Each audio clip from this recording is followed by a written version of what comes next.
Be'ezras Hashem, we had started last week with the session of Sichos Haran that gives a little bit of the background information about various teachings of Rabbi Nachman in the Sefer Likutei Moharan. And so even though we might not be familiar with the teachings inside, there's still a lot of advantage to learning these particular teachings, also because we're trying to learn the whole Sefer, and we've accomplished, successfully accomplished learning almost half of the Sefer, or a nice portion of it. It's hard to know the lengths because some of the pieces are longer, some of the pieces are shorter, but we're about halfway through lengthwise, even if not number-wise. And we continue with Sichos Haran Kuf Lamed Gimel, which is discussing Likutei Moharan Samach Tes, which is a very, very lengthy and involved and complicated teaching. But ultimately, just to give you the headline of it and the upshot, Rabbi Nachman over there speaks about the incredible damage that can be caused when somebody, chas v'shalom, steals money from someone else.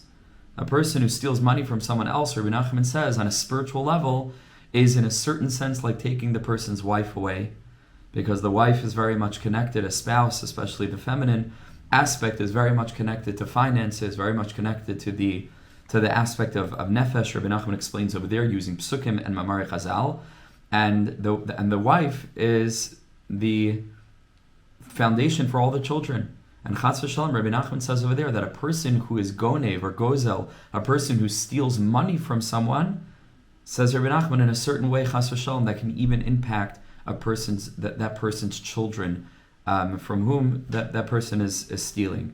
And so this is the teaching that Rabbi Nachman is Reb Nassan rather in Likutei Halachos is speaking about. So he says, Mashikasa b'Torah, what is discussed in the teaching Hamadaberes, which speaks about Migoidel Isser Gezela V'Chemda Afilu B'Machshava, the tremendous damage that could be caused by chas v'shalom stealing or desiring, even just in a person's thought, a person who has some kind of jealous thought to take something from someone else.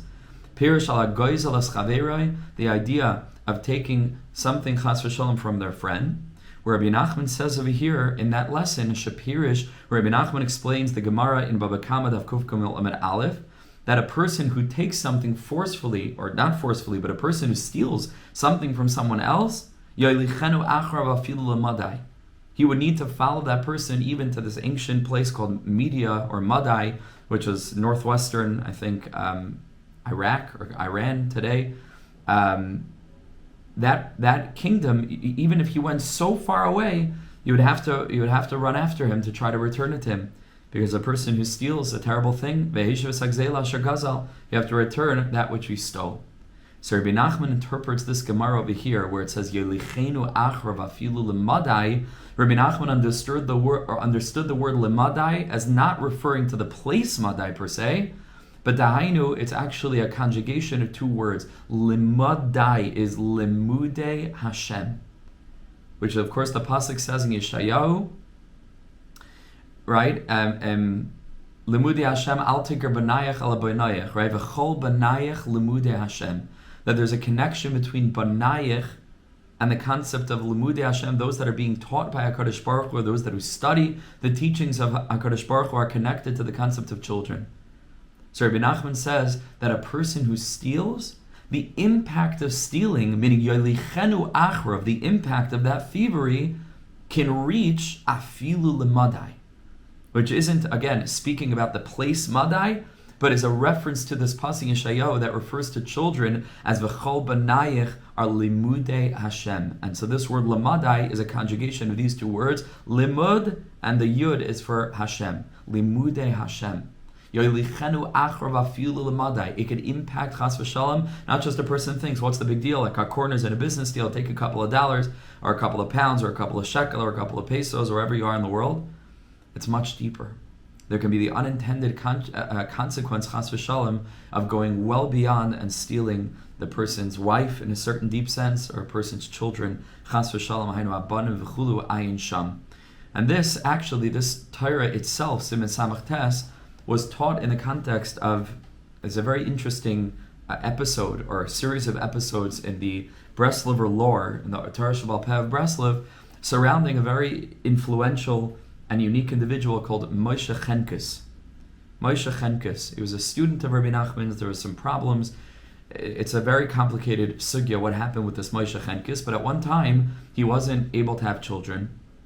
And Rabbi Nachman told Reb Nosson that the reason that he's not having children is because of jealousy. It's because his business partner, who was somebody else, is called Avram Payas, somebody else, the jealousy and maybe just the thoughts of wanting what he had was impacting his children. And Rabbi Nachman advised Reb Nosson to tell this to Reb Moshe, or maybe he overheard, or Reb Nosson shared with him what Rabbi Nachman had told him, that if he switches wives, then from the second wife he'll be able to have children from her. And he took the Rebbe's advice, he divorced, and he got remarried, and from the second wife he was able to have children. And fascinatingly enough, this Reb Avram Payas, right, who because of his jealousy on whatever level, I don't know why we record his name, sounds like Lashon Hara, but I'm just telling you what's brought in the Sfarim, that because of his jealousy, Rabbi Nachman reveals in this teaching that it's not just jealous of the money, but it can actually take the person's spouse or the person's children, that he ended up marrying Moshe Chenkis, his first wife. And so Rabbi Nachman was revealing this lesson to understand the inner workings of why it is that a person starts with trying to be jealous of someone else's finances, and that could chas v'shalom impact the relationship that person has with his wife, and it can even impact the yalechenu achar v'afilu l'madai, to reach even that place of l'madai, which we're learning is limudei Hashem hainu abanim ayin sham. And Shemati mipiv HaKadosh, and Reb Nosson says, I heard from Rabbi Nachman's holy mouth, Sha'amar, that he said, Shekach shama shahayu loimdim kain hagemara hanal b'makom sheshama. This is not Rabbi Nachman's own chiddush, his own novel idea. Rabbi Nachman said that he heard them learning the Gemara this way in Shemayim. It doesn't say exactly what, b'makom sheshama. In the place where Rabbi Nachman heard this lesson, that was their interpretation of the Gemara. They understood that this Gemara is speaking about not limadai to the place of madai, but limudei Hashem. And that was Rabbi Nachman's understanding. Just looking at a question over here.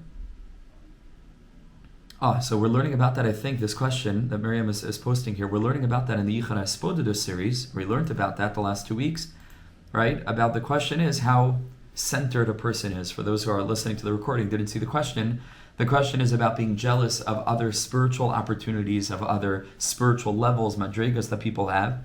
And we know that the Mishnah tells us, Kinas sofrim tarba chachma, that the more that a person is jealous of someone else's scholarship, it's good, because it increases the willingness and desire on the part of that person to grow and to expand and to increase in their Torah learning and in their devotion. But the sefer that we're learning from on Monday nights, so tonight we'll have the next shiur, Be'ezus Hashem, in that series we're learning very deeply that it really depends on a person's emotional stability. That if a person, because of kinas sofrim, because of being jealous of someone else, is going to start to underestimate or underappreciate their own special nakuda, that part that they're great in, where they don't have to think about someone else, and they're going to say, oh, I wish I wasn't who I am, and I wish I could be that person, then Reb Kluger says that was not the person to whom these words were intended, or for whom these words were intended. For such a person, kinas sofrim is not tarbe chacha. Kinas sofrim is tarbe discouragement and tarbe lack of self-worth. That's not what the Mishnah is telling us. The Mishnah is saying, if a person has a strong sense of self, where they really love themselves and they really value their own unique point and they really appreciate what they have to bring, and also they see that someone else has something that they would want to improve, they want to add, so that's fine. That's fine, and that's not. That's what we don't have to be worried in that sense of what Rabbi Nachman is speaking about here. Here he's speaking specifically about another person's finances. That our thoughts can have chas v'shalom an impact that goes well beyond what we intended. And I'll just point out another thing, another nakuda that we'll point out is that sometimes it can be beneficial for a person to think about the opposite. That sometimes you'll have a person who would never, ever, ever think about stealing something from someone else. And this is particularly applicable to men, who struggle with the inyan of Shmir Seinayim. Women in their own way, on their own level. But for men, this is very prevalent, where a person doesn't consider looking at something that doesn't belong to the person without going into it, right, that's stealing in some way, because we don't equate the two. You can have a person who would never steal, but that doesn't stop him from looking at someone else's wife or something that he's not supposed to look at. And so it could be helpful to sort of shift that experience up a notch, so to speak, from the standpoint of prohibition, or from the standpoint of the severity of understanding, that it goes beyond shmir seinayim. Right now I'm saying the flip side, because before we're talking about how stealing could cause a person to fall into adultery, could cause a person to fall into taking someone else's wife and children. Now I'm flipping it, and I'm saying that to the other side, when a person is able to recognize that to look at something else is stealing, in a sense, that it's not yours, right? And so it's deeper than just the aspect, so to speak, right? Just the aspect of shmir seinayim. It's deeper because it's something that relates to geneva. And when a person thinks about it in those terms, people generally have less of a yitzhahara for stealing than they do for the area of arayas, with all of its avizarayu and all the accompanying elements and nisyonos.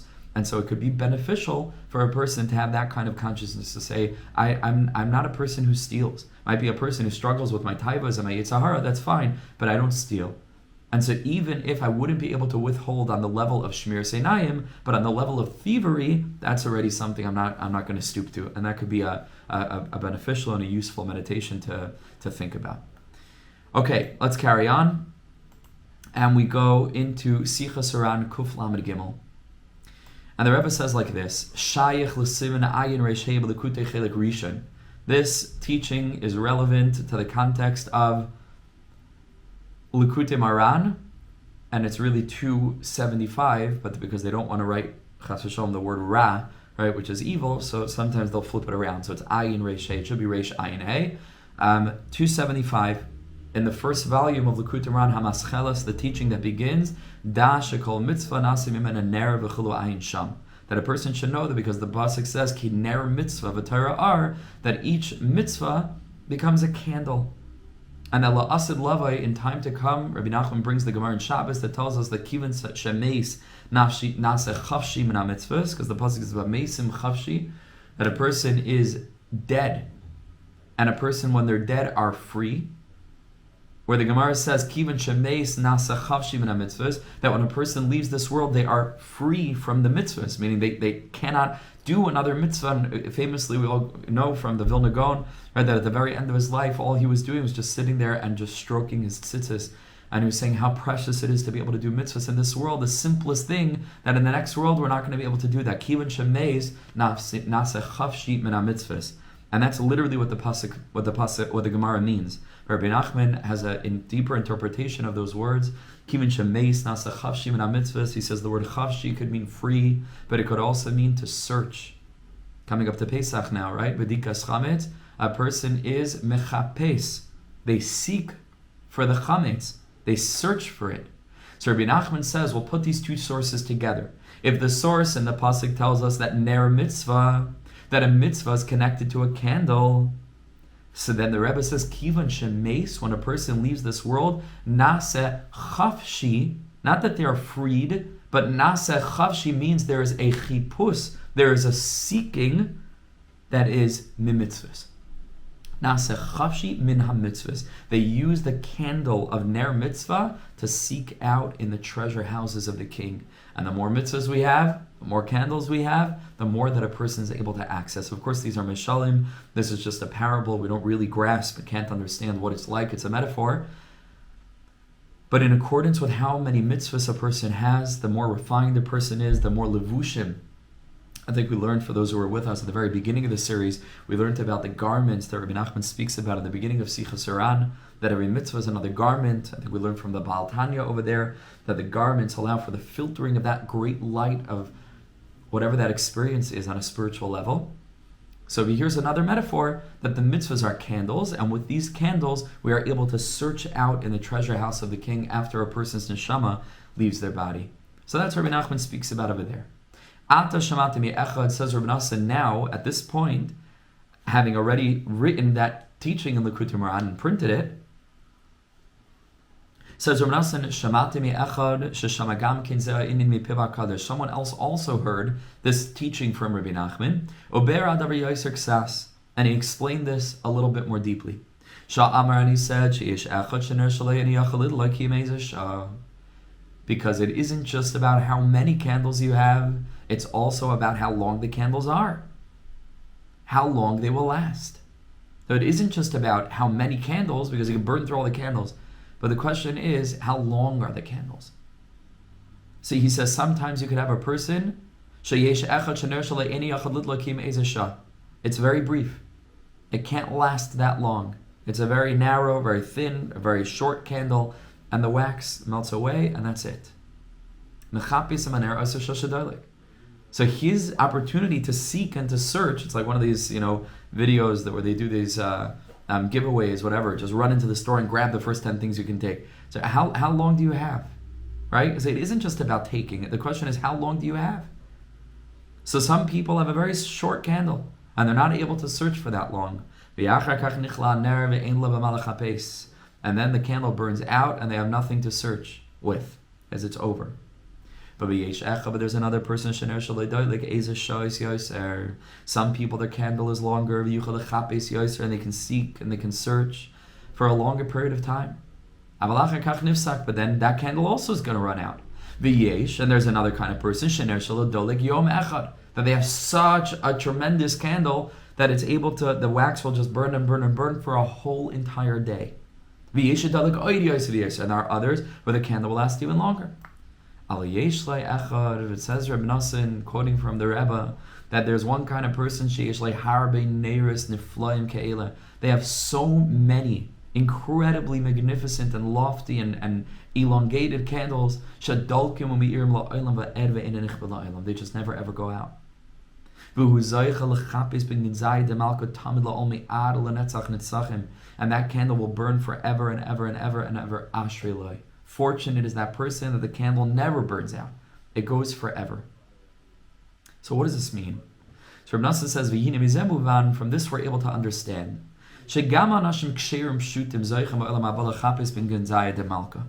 even simple people, any tiny little mitzvah that anybody does, any little thing that anybody works on, anything that a person is trying to improve in that area of avodas Hashem, whatever it is, that gives them a candle, and with that candle they're able to search when it comes to olam haba.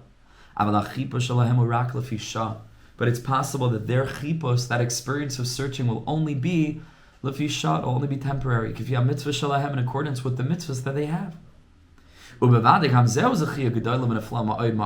It's incredible. I'd rather play the game for 5 minutes than not play it at all. Right, what a privilege to be able to run into the store and give me 5 minutes. Okay, so I don't have a half hour, but in those 5 minutes I'll grab what I can have, and then I'll take that forever, and that will be mine.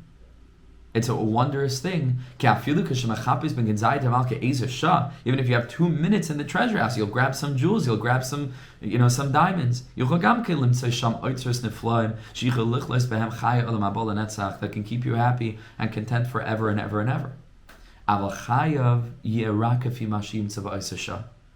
his whole experience in Olam Haba is going to be reflective of just those couple of minutes. What did you get in those few minutes? And that's going to be our whole Olam Haba.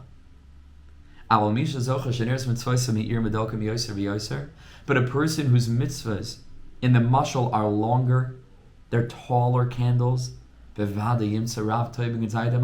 they give you not 5 minutes and 2 minutes in the store. You can go, and I think Best Buy maybe closed down. I don't know if all the Best Buys closed down, but they used to have the store with electronics. Now everybody buys online. But so they give you not 5 minutes in Best Buy, but they give you an hour in Best Buy. An hour. You can just take out cartful after cartful after cartful of whatever it is, electronics, all these incredible tech, very expensive things and displays and all these other things and phones and everything. Certainly will be the beneficiary of that extra time. And each and every person in accordance with how much their candles shine. And that's true. And we'll finish the teaching and then I'll explain it outside a little bit more. A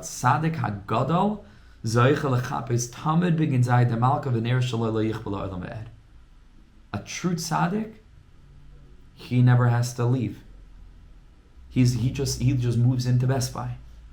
And that's it. And he just lives in there forever. And he has access to everything all the time because his candles never go out. And Reb Nosson says there's so much more to talk about, but this is enough for now. And I just want to focus on two elements over here. Just element number one that pops out at us This is a radical conception of Olam Haba that we're not so used to, right? What's this business? A person goes into the next world, and then there's like this sort of waiting chamber where there, in accordance with how many mitzvahs you did, is how much time, so to speak, and again, it's all a metaphor, but it's like a mashal, how much time you have, how much access you have, and then based on that, what your capacity is to grab from that experience, that's going to be with you forever. It's an amazing teaching. But if you think about it, that's just a mirror image of the whole klalius, of the collective picture of the neshama coming down into this world and having olam haba. Because it makes perfect sense that in accordance, because this is basic Jewish theology, that in accordance with what we do in this lifetime, that is going to color and dictate and define what our olam haba is going to look like. Right? That's basic Jewish theology. We believe in olam haba. Right? So we're people who are Raminim that there's life after death. That's a basic concept in Yiddishkeit. In Torah Sheba'al Peh. So that we understand. So we already have a construct of the way in which a temporary experience could be the defining factor for all eternity. We just call that Olam Hazeh. So Rabbi Nachman is saying, well, yes, but let me explain to you the inner workings of that dynamic. Based on how much we get out of Olam Hazeh, meaning out of this temporary experience, then we go after 120, it's arguable exactly when Olam Haba is, if it's after we go up, there are different Rishonim will hold different things, different Achronim will hold different things. But let's say Olam Haba is after Mashiach comes, and after that, then it's Olam Haba, after Tchias HaMesim, whatever. You have to know what we're talking about, on the level of the individual or the level of the collective, and we really have no concept of any of this stuff, but we're just using words, to talk in the way that we're able to understand. But we could very much understand that based on our experience here, that's reflected in a spiritual experience of a temporary moment, of then sort of cashing in, and then you take what you get, and that's forever. So it's a direct reflection of the more general understanding of coming down into this world, trying to utilize our experience in fleeting moments through thinking holy thoughts and through saying holy words and through doing holy things, and for trying to manifest our neshama and help other people get in contact with their neshama and reveal the godliness from behind everything and increase health and increase healing and increase stability and increase balance and increase, HaKadosh Baruch Hu's presence in the world. To the extent that we're doing that, that's the extent to which that temporary experience is going to be mirrored by a spiritual temporary experience of cashing in, and then you take it home. It's like one of those arcades, right? So given how much time you have to play the machines and how well you can play the games, it's like you get tickets. And then after that, you don't just take the tickets and go home. You take the tickets, you stop by the counter, you usually buy some silly thing that's going to break in 30 seconds and whatever it is, but the kids are all excited about it. And and it's a total scam, whatever, but you cash in all these hundreds and hundreds of tickets for like a $2 thing. And then that's what you get. And then that you take home. Okay, that's not a good mashal because it breaks right away, like I said. But that you take home, and that is what you get.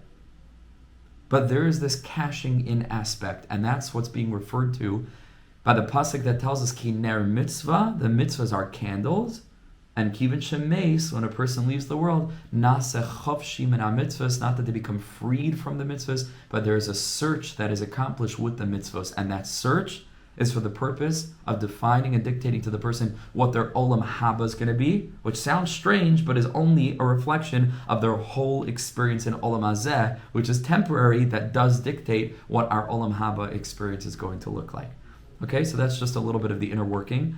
That's one point. The other point is, so like, what is a longer candle and a shorter candle? Like, how does a person get longer candles that are going to burn for longer? And I think it's possible to suggest, and I'm sure that there are other approaches, but just what Libi Amrli, when I learned this, what I hear is that you can do all the mitzvahs in the world, and then you'll get lots and lots and lots of candles in a quantitative sense. So you do 10 mitzvahs, 10 candles. You have 15 mitzvahs, 15 candles, right? And that's what the Rebbe says. You can have lots of candles, and then you'll just go from one candle to the next candle to the next candle. As each burns out, you light the next one, and then you'll have more time to be able to search in the treasure houses of the king. with the spiritual delights that are completely beyond our ability to grasp currently in a body. We don't know what it is. But there's always quantity and quality. And I think it's possible to suggest that behind the veil of the quantitative aspect, which is this concept of how many mitzvahs a person can do, I imagine that by investing our mitzvah experience with quality, which means presence of mind, kavana, yishav adas, which the Shlach Kadosh and the tzaddikim say is the neshama into the guf. The person who davens without kavana, it's in Chavos HaLavos as well, is keguf b'li neshama. It's just the body of it, but it has no soul. So the more that a person invests their mitzvah experience with soul, then it isn't just a candle, but the candle is a longer, bigger, more gorgeous, one of those huge Havdalah candles, it's interwoven and just tremendously tall. We want our mitzvahs not just to have many mitzvahs, but to make sure that the mitzvahs that we're doing are quality mitzvahs, that we're really there. Sometimes a person does a mitzvah, and before they know it, they're finished the mitzvah. They didn't even think about the mitzvah once. They did it. They shook the lulav. They ate the matzah. They whatever, Dalet Kaisas coming up to Pesach, now whatever it is. But it completely passed them by, and it turns out that while their body was involved in the mitzvah, they, in terms of their neshama, their thoughts were completely elsewhere, not even present. So they did the mitzvah, or the guf of the mitzvah is there, but it's b'li neshama. And maybe that's a very short candle. You'll have a candle. A mitzvah is a mitzvah. But in order to grow our candles, in order that our candles should be able to last very, very, very long, so we need to infuse our mitzvah observance with soul and with consciousness and with presence of mind to the extent that we can. Okay, that's Sichos Haran, Kuf Lamed Daled. Here we come to Sichos Haran, Kuf Lamed. Hey, Dibar Echa Imish Echad Shayirachik Me'Hashem Yisbarach Ma'oid. Rabbi Nachman was speaking about a person who was speaking to a person who was extremely distant from Hashem. Meaning, relatively speaking, right? In our own consciousness, subjectively, it was very, very distant from Hashem. You can't be distant from Hashem, be'emes, because Hashem is everything. Enoi d'mavadai. The Baal Tanya says you're always close to Hashem in proximity. The question is whether you're facing Him or whether you're turning your face away from Him. That's the question. The question is, which direction are you facing? But closeness, always close. But this person was facing in the diametrically opposed direction to facing Hashem's presence. Yar Hashem panav elecha v'yichuneka ki ba'ar panecha nesat alanu v'risei zachari u'panei lo yiro. He wasn't seeing God's face. He was turned in the opposite direction. Va'amar loi, and Rabbi Nachman told him, listen, I'll give you a piece of advice. Sheyargel atzmi l'saneach al inyanai. You should accustom yourself to sighing over your situation. Sigh. L'saneach. To take in a deep breath and to let the deep breath go. To take in a deep breath and let the deep breath go. And sighing has incredible value. Rabbi Nachman spoke about this in many places, about the incredible spiritual value of sighing, because to sigh is to express ratzon. And that's the real truth of what Rabbi Nachman is saying. It's an incredibly vulnerable thing to sigh. Sighing means I'm stuck. I really wish things could be different, but I just don't have a way to make them different. If I had a way to make them different, I wouldn't be sitting here over here just sighing about it. I would get up and do something. But to sigh is submissive. It means I'm recognizing my limitations. I feel so deeply about this stuckness, and I really wish I could be close to Hashem. I wish, and that's what sighing is.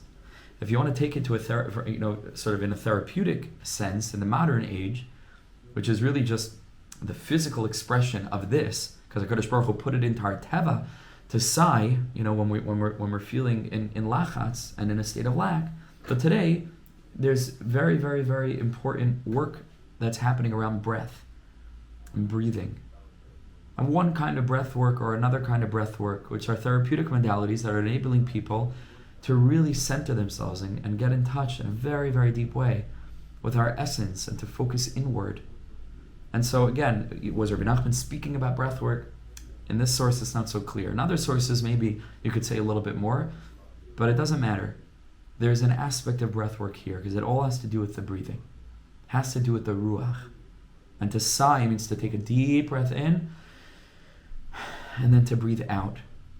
And when a person breathes properly, and there are practitioners, there are people who can do this with you one-on-one, there are groups, I'm sure that you can look into. This is something very, very special, very healing, very grounding, very, very aligning. When a person is able to realign themselves with that essential life force that was just breathed into us. It's our breath. Breath is life. And a person who's able to realign their breath is able to realign their life. And that's a very, very important thing. And so, again, I don't necessarily think that over here this is a source for breath work. No, this is a source for Rabbi Nachman talking about the Yiddish krechs. And Rabbi Nachman is speaking about just this expression of will, which is very precious, but it's definitely related and it's important to mention. Because derech eretz kadma Torah, getting ourselves emotionally healthy is a prerequisite for Torah. If you're not emotionally healthy, then the Torah, could become chas v'shalom, it could become a poison. Like the Vilna Gaon writes in Evan Shlema, if you don't have fertile ground and you plant a seed in there, the seed rots. It's not the fault of the seed. It's just that the ground is not prepared. A derech eretz, if we work on our emotional stability, so then the Torah that comes in is able to settle in a healthy way. And chas v'shalom, it shouldn't be damaging.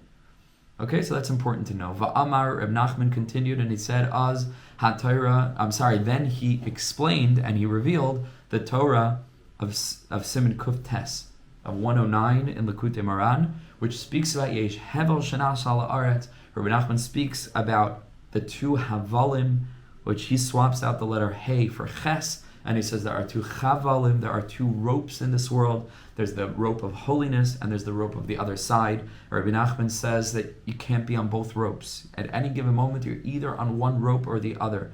You're either on an upward trajectory or chas v'shalom a downward trajectory. There is no in between. If we're not going up, we know from the Gra and Mishlei, chas v'shalom, we're going down. And so we're either connected to one of these two ropes at a given moment. Rabbi Nachman over there says, how do you get detached from the chevel de sitra achra, from the rope of the other side, and to reconnect to the chevel of kedusha? Rabbi Nachman says, sigh. And that's the connection between a hevel, which means a breath, and the chevel with a ches, which is the rope.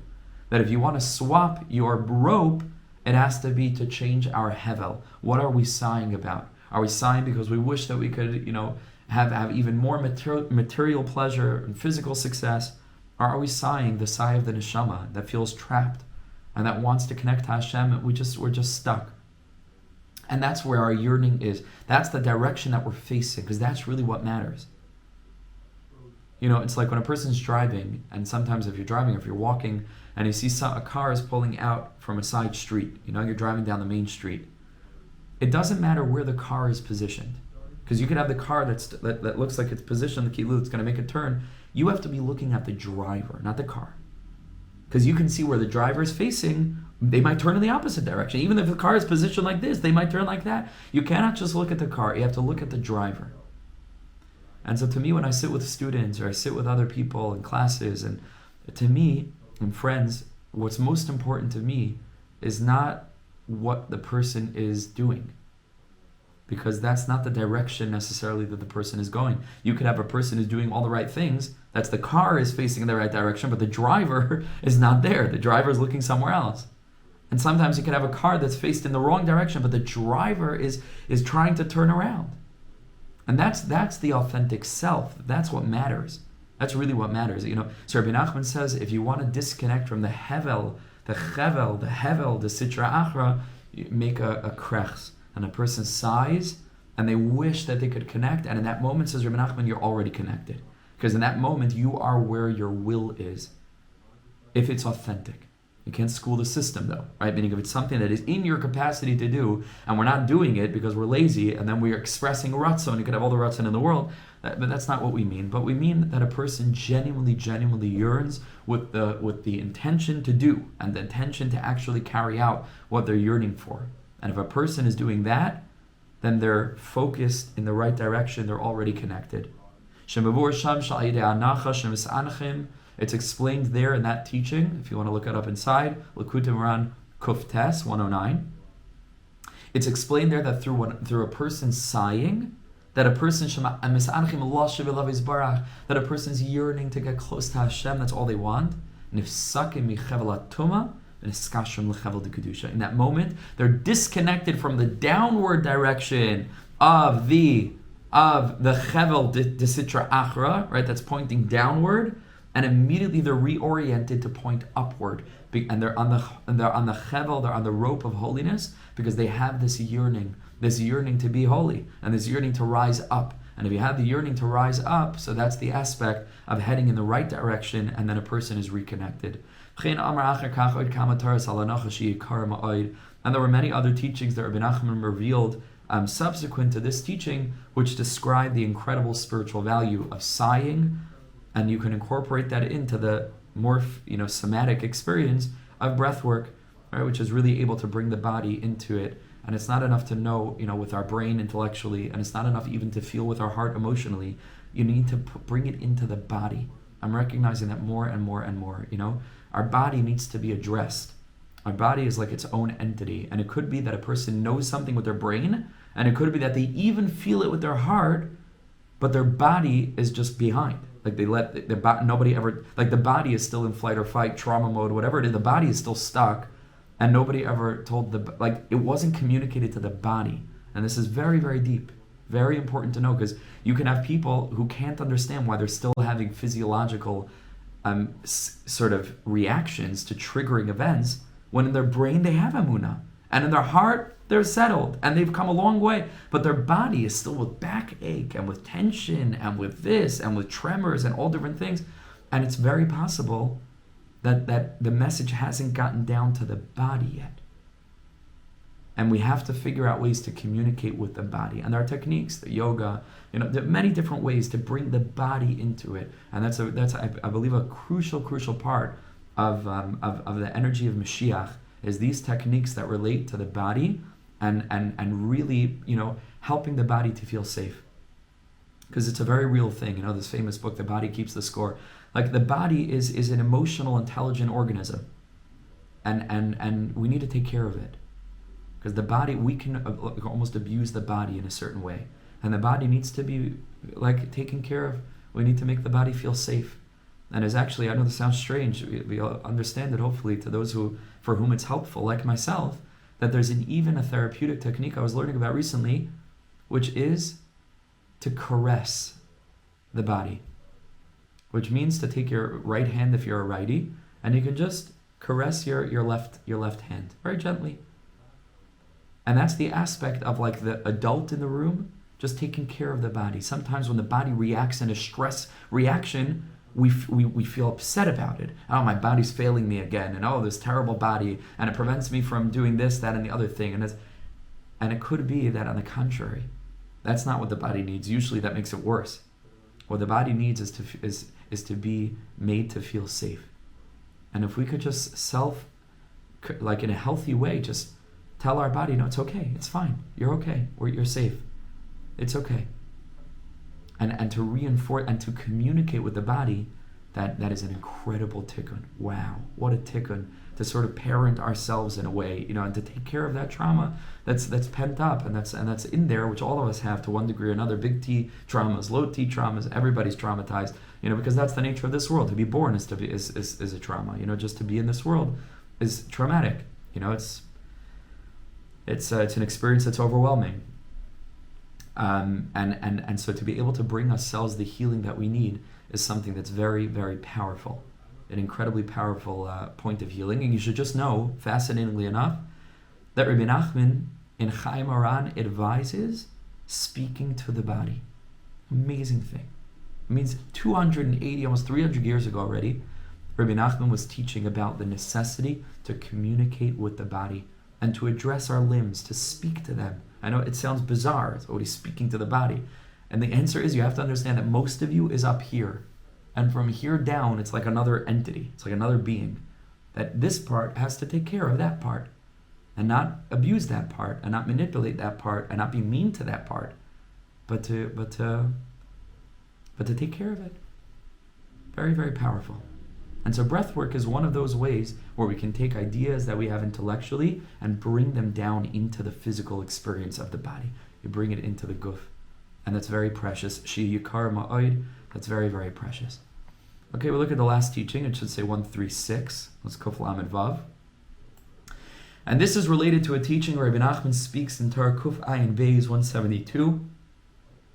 Actually, I have classes on. I have a class on this online. I have a class on this one about the mitzvahs. And I have a class on Kuf Tes. So 3 out of these 4 lessons I actually have shiurim on. If anybody's interested, I'm happy to send the links to the chats. So over here in that teaching, we learned, and Rabbi Nachman teaches us, that really HaKadosh Baruch Hu's light is shining all the time. Shining all the time. And a person should really just be the beneficiary of that light every minute, in every aspect. That light of Hashem's love and that light of Hashem's hashpa'ah should just fill that person's whole life. Why doesn't it? So Rabbi Nachman says that there's a concept of a shadow in this world. And what it means to make a shadow is to put something that's more physical, more dross than the light source, and to put it in front of that. And it doesn't have to be something physical. I'll give you an example. If you have a floodlight, this is a true thing. If you have a floodlight, something extremely, extremely deep, like one of those like stadium lights, and you hold a lighter with your hand and you flick it, that flame will cast a shadow. Which is an incredible thing. When a flame casts a shadow, a flame is light. A flame causes other things to have shadows. And the answer is that in relation to the floodlights, it is more dense, it's more physical, it's dimmer, and therefore there will be a what's it called? There will be a shadow that's composed literally by the flame itself. By the flame itself. Now, if you can imagine a light that's even greater than the floodlight, the sun, then the light that's cast by that will make a shadow. And Rabbi Nachman says this explicitly. If you could imagine something brighter than the sun, then the sun itself would cast a shadow. The sun itself, in relation to this much more brilliant light, would cast a shadow. So the Rebbe says that really Hashem's light is shining in our lives all the time. Why is it that sometimes we feel that that light is blocked up? Because we are projecting something physical. Any kind of gashmi, as Rabbi Nachman over there uses the mashal of a coin that a person holds in front of their eye and it can block out Mount Everest. It doesn't say Mount Everest, but the greatest mountain. Just a teeny coin because you put it in front of your eyes. We're putting obstacles, barriers, something gashmi in the way. And if that's in the way, then the sunlight is not able to reach us.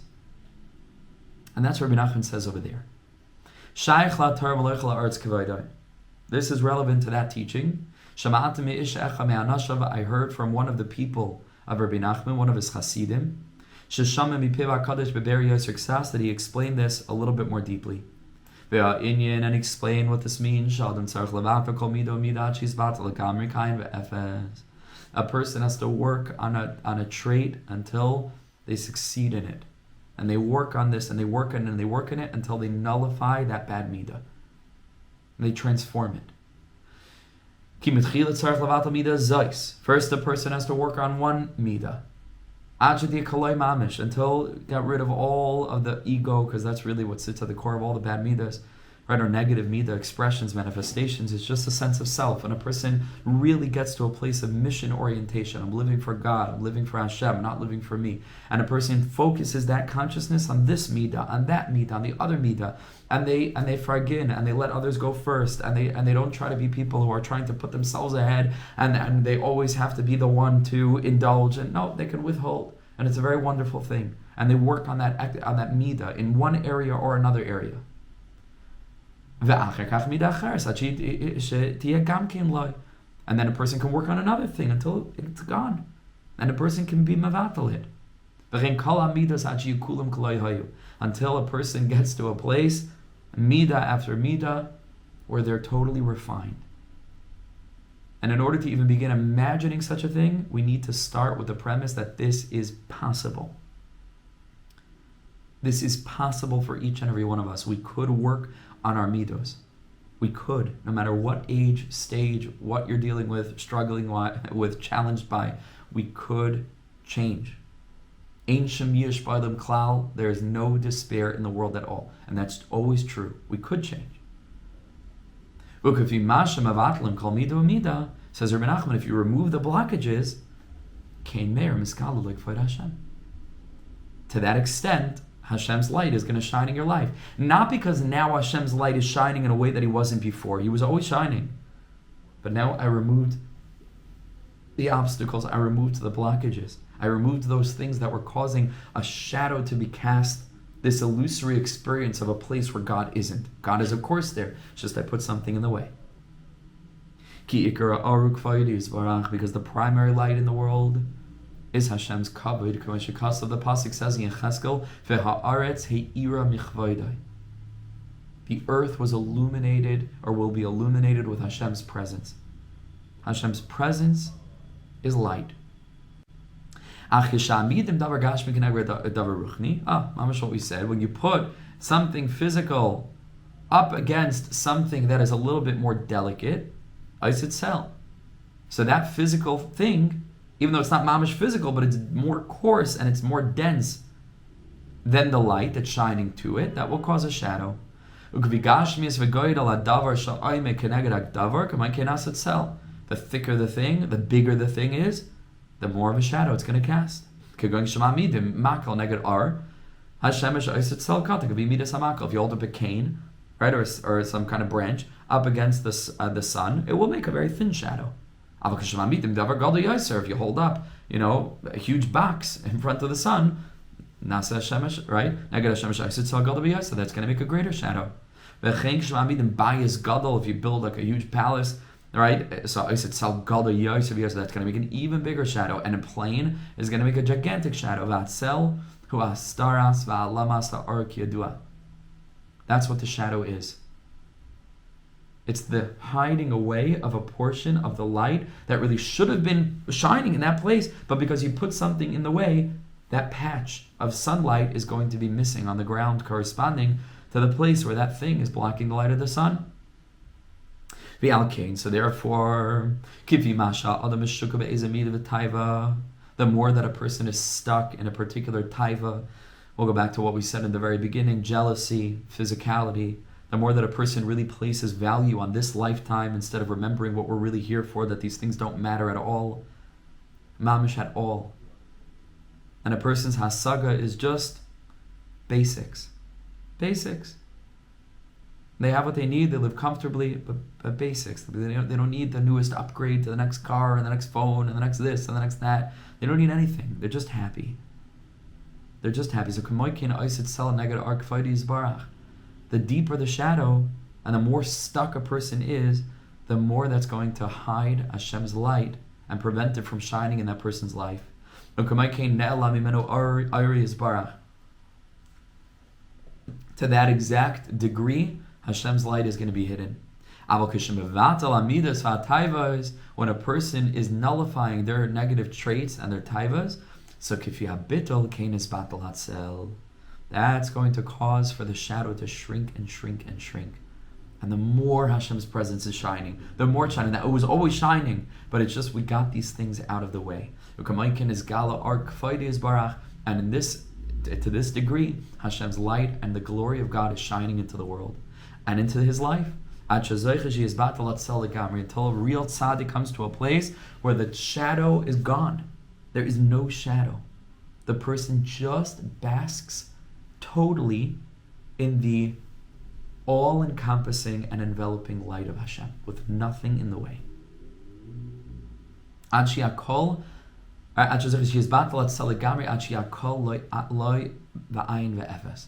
Everything that in that person's life was some kind of barrier, some kind of wall that was separated between soul and source, between this spark and the torch, between the drop and the ocean, is gone. And we maintain our individuality because that's why Hashem created us. We're not trying to, negate or nullify ourselves. Hashem wants us to be ourselves, but Hashem wants us to be ourselves as a mission, recognizing that I, with this body and with this voice and with this face and with this brain and with this heart and with these limbs, are just this particular manifestation of the light of God. And everybody who's listening to this is just other sparks of God as it's revealing themselves in that person's own unique experience. The more that a person can anchor themselves in that reality and live in accordance with that, because that's like an existential realization. Like, I'm not even me. I'm just a messenger. I'm just a transportative vehicle for the sparks of God to be revealed in this world, and in so doing, the more that they're revealed, they attract the other sparks of God, and I can elevate all the sparks from the food that I eat and the drinks and the relationships and the conversations and the business dealings and all the different things that a person's involved with. The whole point is just to reveal godliness, and that's the only reason that we're in the world. The more a person can root themselves in that reality, so all of the walls fall away, and a person is like on the beach, so to speak, just basking in the sunlight of Hashem. That's all encompassing. That's all there is. And then HaKadosh Baruch Hu's presence is revealed throughout all of physicality, throughout the whole earth. There will be nothing left that stands as an independent entity, which will put a wall between spark of consciousness and the source. And la'asid lavo, when that's true for all humans, that's true for all of humanity, Mamela Mashiach will be here. So the amazing thing about this is that the light of the Geula is already here, it's already shining. It's totally, totally accessible. The question is, how much is standing in its way? And how can we do our part as individuals and as families and as communities and as a nation and as a whole humanity to do this work of stripping away layer after layer of our own ego, of our own considerations, of our own anything, and to really just focus it on mamish, nothing else but the kavod of Hashem.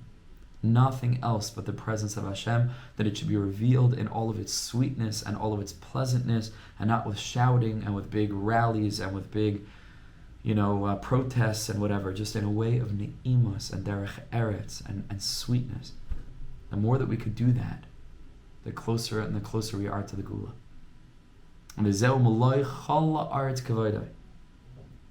Because the kavod, we said, is the aretz yi'ir mechvayda. The aretz is the light.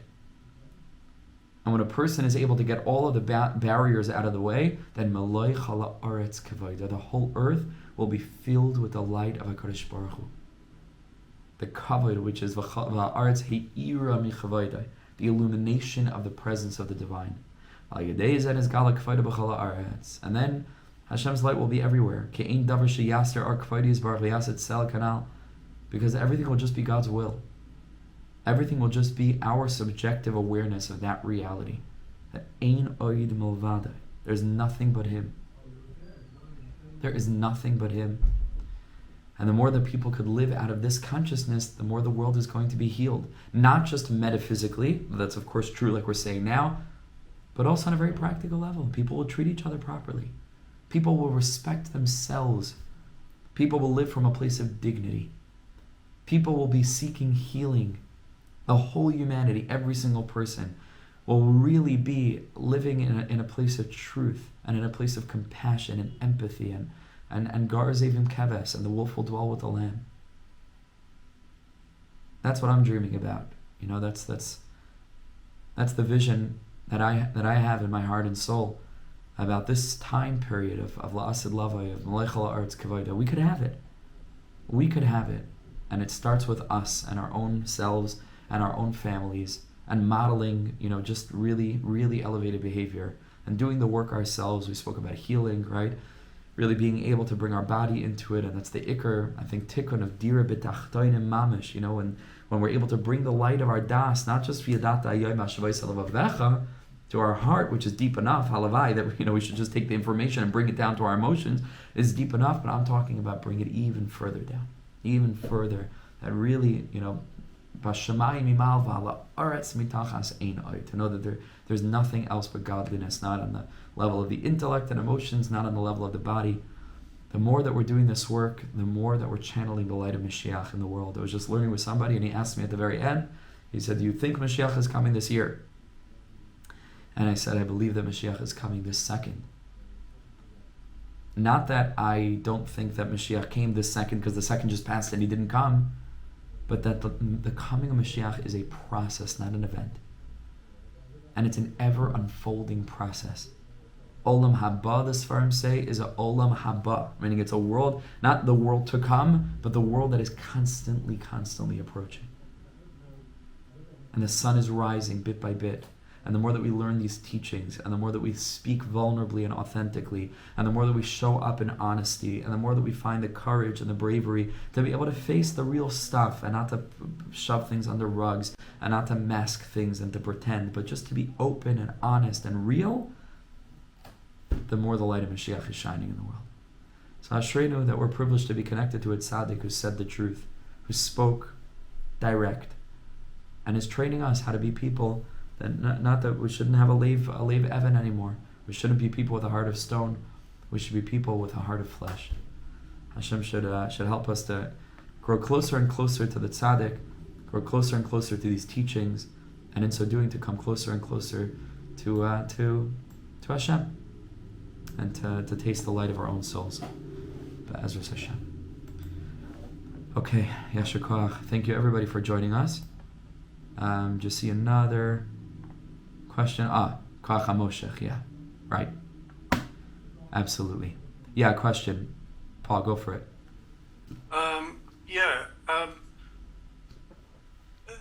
The ultimate in some branches of the Judaism is that you lose your own sense of self.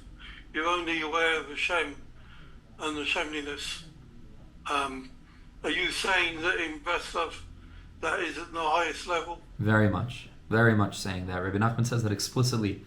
He says, Anivos, humility doesn't mean that a person denigrates their own capacities.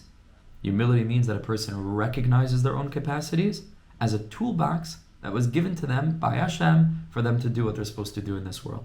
That's what humility means. Rabbi Nachman says, in Torah Vav, for example, there are many sources where Rabbi Nachman says, Tzarech al adam l'mayit b'chvod atzmai u'laharbas b'chvod ha'makar. That a person needs to minimize their own glory, but to maximize the glory of Hashem.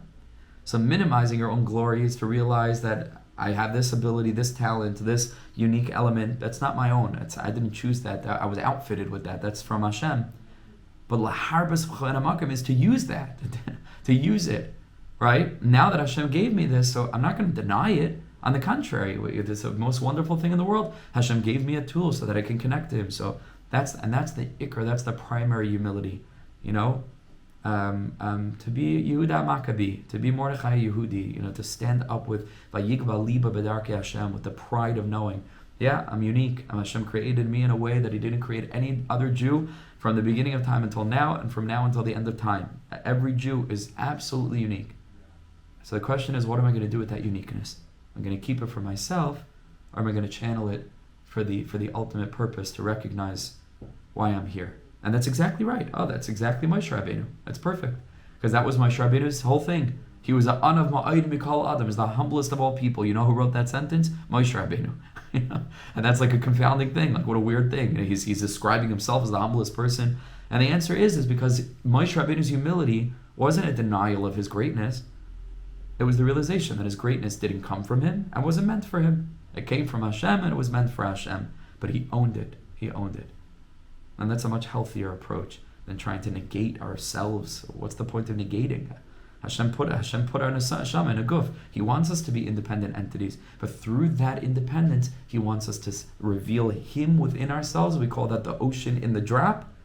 And to find Him and to help reveal Him in the world around us and in our relationships. And another thing maybe possibly related to there's some people in Judaism that say that the purpose of the creation of the universe to make a dwelling place for Hashem down here. That's right.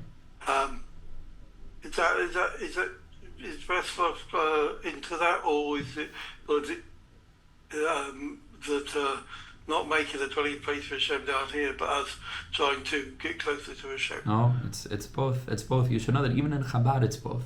There are so many mamarim from the Alter Rebbe that speak about two avodas. There's going up, and then there's bringing it back down. There's two of these aspects. And in Breslov, there's a huge focus on bringing Hashem into every moment, bringing Hashem not just into every moment physically, but into every challenge, into every darkness, into every state of a lack of emunah and confusion and bewilderment. Find Hashem even there, even there, even there. That's the Ikar Dir B'Tachtonim. And I was correlating it earlier when I spoke about breath work, and working with our body, that in a certain sense, that's also Dir B'Tachtonim.